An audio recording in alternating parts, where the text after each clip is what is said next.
All right, so we're finally tackling the Urantia book, huh? Got my thinking cap on, ready for this deep dive, but gotta admit, this forward, it's a lot. It's like they decided to write an instruction manual for the universe and then handed it to us in Sanskrit or something. Well, you're not wrong about the complexity, but it's interesting you say instruction manual, because in a way, that's exactly how this forward frames itself. Oh, how so? Right from the first few paragraphs, there's this awareness that the book is dealing with huge, complex ideas, God, divinity. They even say outright that human language struggles to grasp these concepts. So it's self-aware, at least. Like, hey, we know this is going to get weird, so buckle up. Kind of refreshing, actually. Exactly, and that's why the forward is so important. It's laying the groundwork for a system of thought that's pretty different from what most folks are used to. Okay, that makes sense. But does it really need this whole cosmic address system? I mean, Earth is Urantia, which is inside Nebadon, which is inside Orvonton, circling Havona. My head's spinning, just trying to keep it all straight. I hear you. Those names can feel like a mouthful at first. But try not to get too hung up on memorizing everything just yet. It's more about understanding the bigger picture. Okay, so what is the bigger picture? Help me out here. Think of it this way. Instead of just heaven and earth, the Urantia book is presenting a vast, multi-layered cosmos. Each of those names, from Urantia to Havona, represents a different level within that structure. So it's like cosmic Russian nesting dolls. Exactly. And each layer has its own unique characteristics, its own inhabitants, its own role to play in the grand scheme of things. Okay, I think I'm starting to get the hang of this cosmic map. But then they throw in all these specific definitions for deity, divinity, God. It's like they're trying to outdo Webster's dictionary over here. And this is where things get really interesting, especially for someone like you who's already familiar with different belief systems, because their definitions don't always line up with traditional understandings. Yeah, I noticed that. Like when they define deity as this unifying force behind everything, is that more like pantheism? That's the kind of question they want us to ask. They're pushing us to compare and contrast, to see how their ideas fit or don't fit with what we already know. Okay, challenge accepted. But then just when I thought I was getting a handle on things, bam, sections point 7 and point 8 hit me with the supreme being, the ultimate, the absolute. Are these just fancy synonyms for God, or are we talking about something totally different? You've hit on a key point here. It's easy to get lost in the terminology, but try to focus on the underlying concepts. What are they really trying to get at with these terms? Well, to be honest, I'm not sure I know. It's like they're speaking a different language sometimes. And that's part of the journey this book takes us on. They're introducing us to a new vocabulary, a new way of thinking about the universe and our place within it. A new vocabulary, huh? Well, my brain's definitely getting a workout today, but I'm up for the challenge. So, where do we go from here? What's next on our cosmic syllabus? Well, now that we've got a basic understanding of the framework, we can start to explore the specifics. And trust me, there's a lot to unpack. I bet.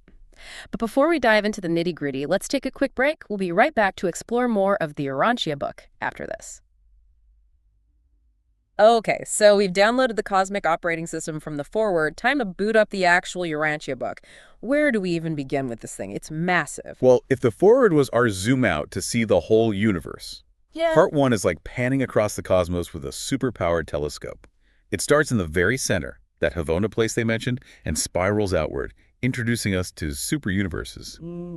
It's a lot to take in all at once. You're telling me. And the language, oh boy. It's like someone mashed up a religious text with a science fiction epic and sprinkled in some philosophy for good measure.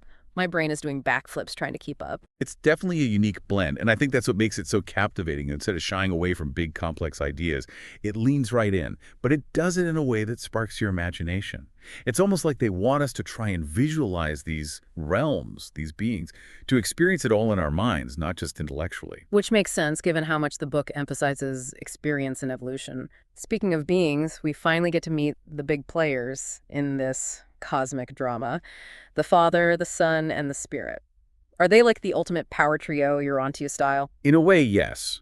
But the book portrays their relationship much differently than traditional Christianity. Instead of a single entity, the Urantia book describes them as distinct individuals, co-equal, co-eternal, who together form this paradise trinity. Okay, so 3 distinct beings, but working together as one force. And this trinity isn't just some abstract idea, right? It sounds like they're the driving force behind everything in the Urantia universe. Absolutely. The Urantia book presents the Trinity as the source of all energy, all personality, all reality, at least as they define it.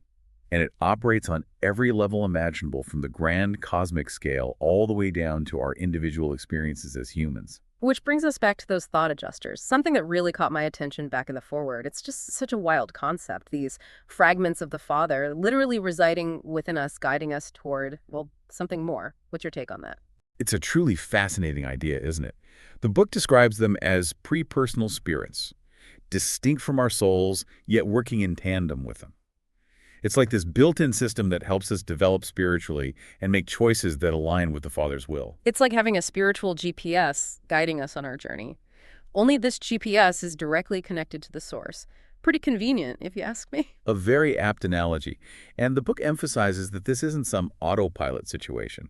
The thought adjusters can nudge us in the right direction, but ultimately we're the ones behind the wheel making the choices. We have free will to accept or reject their guidance. Right. So it all ties back to evolution again. We aren't static beings. We're constantly growing and changing, and those thought adjusters are there to help us along the way, like cosmic mentors. Exactly. And what's even more intriguing is that this process, this journey with our thought adjusters, continues even after death. The Urantia book outlines an incredibly detailed cosmology of the afterlife, with different levels and stages of spiritual progression. Oh yeah, I read ahead a bit. It makes Dante's Inferno look like a walk in the park. But it's not about punishment, right? It's about education, refinement, continued growth. You hit the nail on the head. The Urantia book views death not as the end, but as a transition to a new phase of existence. Imagine a chance to keep learning, keep evolving on a spiritual level, even after your time on Earth is done. So basically, cosmic school never ends. I hope there are at least some fun electives in this afterlife curriculum. But seriously, even though this cosmology is crazy detailed, it's just one piece of the puzzle, right? Right. They aren't just giving us a new map of the universe. They're trying to change how we see ourselves within it. It's about how we understand our place in this grand scheme. So it's not just about the knowledge we gain, but about how we live our lives. Exactly. And that's where the story of Jesus comes in, which takes up a significant portion of this book. It's like they decided to give the life and teachings of Jesus the full director's cut treatment. What do you make of that choice? Yeah, it's a huge chunk of text dedicated to Jesus. Why do you think that is? Is it just a retelling of what we already find in the Bible? That's the thing. It's not just a rehash. The Urantia book presents Jesus as more than just a historical figure. He's a revelation of God, a living example of what it means to be in perfect alignment with the Father's will. Ah, so it's about showing us what we as humans are capable of by using Jesus as this ultimate role model. Yeah. Exactly. And not in some distant, impossible to reach way. The book highlights Jesus' human side, his emotions, his struggles, his incredible compassion. It's about making him relatable, someone we can connect with on a personal level. I did notice that. It's like they're trying to give us this complete picture of who Jesus was, even going into detail about parts of his life that aren't in the Bible. Why add those details? What's the point of filling in the gaps, so to speak? It's an interesting approach, isn't it? We get glimpses of his childhood, his travels, his interactions with people from all walks of life. And I think the key takeaway here is that they're emphasizing the universality of Jesus' message, its relevance to everyone, regardless of their background or beliefs. It's like they're saying, this message is for everyone. Don't just take our word for it. See for yourself. Okay, so we've got this mind-blowing cosmology, this unique take on Jesus's life and teachings. But let's be real, the Urantia book isn't exactly light reading, is it? It's dense, it's complex, and they've got their own dictionary of terms to learn. That's very true. It's not the kind of book you can skim through on your lunch break. It requires your full attention, your active engagement. So for someone listening who's intrigued, but also maybe a little intimidated, how do you suggest they approach it? Any advice for someone dipping their toes into the Urantia universe for the first time? So we've gone from the edge of the universe with their crazy map to, well, right back to us here on Earth. Yeah. Which I gotta say is kind of a relief, but it makes me wonder, with all this cosmic setup, what's the takeaway for how we actually live our lives? Does the Urantia book give us like a to-do list? You're after the practical application, aren't you? Always the learner. And that's a fair question. But like most things in this book, the answer isn't so simple. Don't expect a list of thou shalts carved in stone. So no cosmic rule book. Bummer. I was hoping for some shortcuts. No shortcuts, I'm afraid.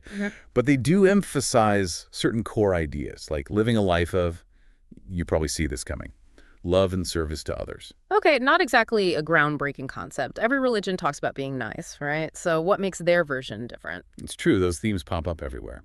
But the Urantia book digs a bit deeper. Love isn't just a feeling here, it's an action.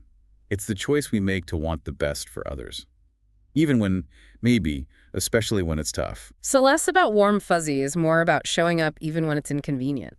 Exactly. It's about aligning your actions with your values, even when facing challenges. And that connects to another biggie they hit on. Always searching for truth and wisdom. Makes sense. Gotta keep learning, right? But this is the Urantia book. There's gotta be a twist. What's the catch? You know me too well. They're all about questioning everything. Be skeptical, they're saying. Yeah. Don't just take things at face value. Look for new knowledge, even if it challenges what you think you believe. They even say blind faith without using your brain is a kind of immature way to believe. Hold on. They're encouraging critical thinking, even about their book. That's kind of wild. Exactly. They're not shying away from questions or doubts. In fact, they see those as crucial to how we grow spiritually. That's pretty different from most religions, right? Usually it's all about faith, no questions asked. They do value faith, but not blind faith. They see it as something that grows alongside understanding, not in spite of it. It's about finding that sweet spot between faith and reason, tradition and progress, all that good stuff. Finding that balance. That's the trick, isn't it? It's not about blindly following rules, but always learning and growing. Couldn't have said it better myself. Yeah. The Urantia book says that in that ongoing exploration, that dance between faith and reason, that's where we find our true potential as spiritual beings. It's a journey, huh? Not just across the cosmos, but through ourselves, figuring out what we believe and why. Exactly. A journey of self-discovery, and the Urantia book doesn't pretend to have all the answers or give you a guaranteed roadmap. It's more like a compass than a map. So it points us in the right direction, but we gotta navigate the terrain ourselves. Precisely. It's an invitation to find your own path, always seeking something bigger than yourself, even if the destination is a mystery. I like that. Embrace the mystery, keep searching, keep learning. Which seems like a perfect place to wrap up our deep dive into the Urantia book. It's been, well, a lot to absorb. That's the beauty of it. It sparks that curiosity, that drive to keep exploring, and leaves us with more to ponder than when we started. Absolutely. So for everyone listening, what's the one thing you hope they take away from this? What's that final thought you want to leave them with? If you remember nothing else, remember this. Don't be afraid to explore, to question, to keep searching. Like the Urantia book reminds us, the universe is vast and full of wonder, full of mystery and potential. There's always something new to learn about ourselves and the world around us. Love it. Embrace the mystery, keep exploring, keep learning. Perfectly said. And on that note, we'll leave you to continue your own explorations. Until next time, keep diving deep.